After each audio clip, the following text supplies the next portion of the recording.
ఉన్నాం.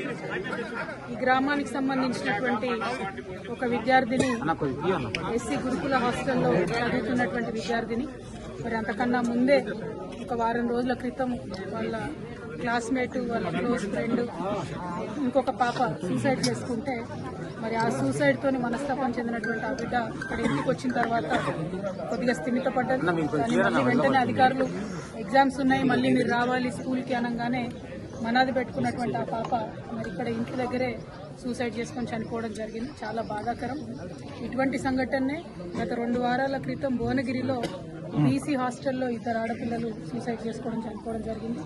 మరి వాళ్ళ ఇమాంపేటకు సంబంధించినటువంటి ఎస్సీ గురుకుల హాస్టల్లో మరొక 2 ఆడపిల్లలు ఇలా చనిపోవడం అన్నది నిజంగా బాధాకరం. ప్రభుత్వాన్ని చేతులు జోడించి విజ్ఞప్తి చేస్తూ ఉన్నాం, కొంచెం రివ్యూ చేయండి ఏం జరుగుతుంది. 10th క్లాస్ పిల్లలు మరి ముఖ్యంగా ఎగ్జామ్స్ టెన్షన్లో ఉన్నారా, ఎందుకు ఇట్లా జరుగుతుందనే విషయాన్ని దయచేసి ఆలోచన చేయండి.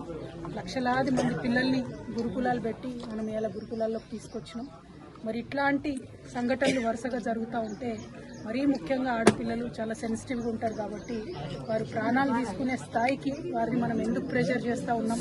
మరి గురుకులాల్లో ఏదైనా సిలబస్ బాగాలేదా, లేకపోతే కౌన్సిలర్స్ సంఖ్య తక్కువ ఉందా, లేకపోతే ఇంకేమైనా సౌకర్యాల వల్ల ఇబ్బంది ఉందా, ఇంకేదైనా రకమైన ఒత్తిడి ఉందా. దయచేసి ప్రభుత్వం ఇప్పుడు విద్యాశాఖకు సంబంధించి ప్రస్తుతం మంత్రివర్యులు లేరు కాబట్టి గౌరవ ముఖ్యమంత్రి వర్యులు ఒక్కసారి రివ్యూ చేసుకుంటే బాగుంటుందేమో. ఆడపిల్లల అంశం సెన్సిటివ్ అంశం, పైగా ఇప్పుడు ఎగ్జామ్స్ వచ్చేటటువంటి టైం కాబట్టి అన్ని సోషల్ వెల్ఫేర్ హాస్టల్స్ కూడా ఒక్కసారి రివ్యూ చేసుకొని కౌన్సిలర్స్ని పటిష్టంగా పెట్టి పరీక్షల్లో అత్యధిక ఉత్తీర్ణత శాతం సాధించే విధంగా విద్యార్థుల మీద ఉన్న మానసిక ఒత్తిడిని తొలగించే విధంగా ఉండాలని చెప్పి కోరుతా ఉన్నాను. అదేవిధంగా బర్కచెర్ల గ్రామస్తులందరికీ కూడా తెలియజేస్తూ ఉన్నాము, మరి ఈ బిడ్డ కుటుంబానికి బీఆర్ఎస్ పార్టీ తరఫున మేమందరం కూడా అండగా నిలబడతాం, వారికి ధైర్యాన్ని ఇస్తాం. అనాథగా మిగిలిపోయినటువంటి వారి తల్లిగారికి మేమందరం కూడా మనస్ఫూర్తిగా అండగా ఉంటామని తెలియజేస్తూ వారి కుటుంబానికి బర్కచెర్ల గ్రామస్తులందరికీ కూడా తీవ్ర సంతాపాన్ని తెలియజేస్తూ మరొకసారి ప్రభుత్వాన్ని రిక్వెస్ట్ చేస్తూ ఉన్నాం. ఇది డిమాండ్ కాదు, పరీక్షల సమయం, పిల్లలందరూ కూడా ఒత్తిడిలో ఉండేటటువంటి సమయం. ఆడపిల్లలు మగపిల్లలు అన్ని హాస్టళ్లలో కూడా దయచేసి కౌన్సిలర్స్ సరిగ్గా ఉండే విధంగా గౌరవ ముఖ్యమంత్రి గారు తక్షణమే ఒకసారి రివ్యూ పెట్టవలసిందిగా రిక్వెస్ట్ చేస్తా ఉన్నాం. Thank you. మనోధైర్యం కోల్పోతున్నటువంటి పిల్లలకు ఒకటి, తల్లిదండ్రులు దయచేసి ఎగ్జామ్స్, మార్క్స్ అన్న ప్రెషర్స్ను కొద్దిగా తగ్గించుకుందాం.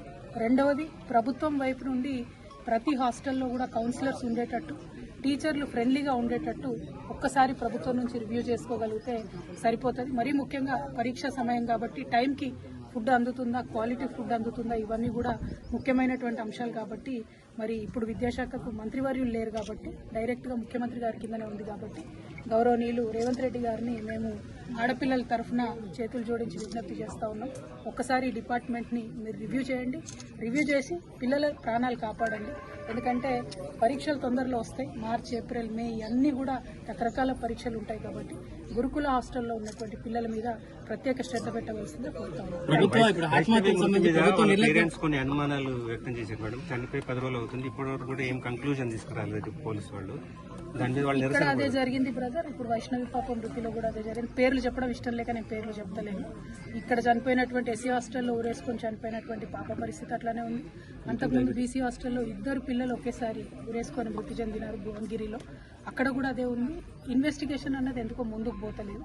శ్రద్ధ పెట్టవలసిందిగా మాత్రం ఇన్వెస్టిగేషన్ విషయంలో ప్రభుత్వాన్ని డిమాండ్ చేస్తూ ఉన్నాం. ఎందుకంటే భువనగిరి హాస్టల్లో ఆటో వాళ్ళు వీళ్ళు అందరికీ కూడా ఎంట్రన్స్ ఉండేదని చెప్తా ఉన్నారు.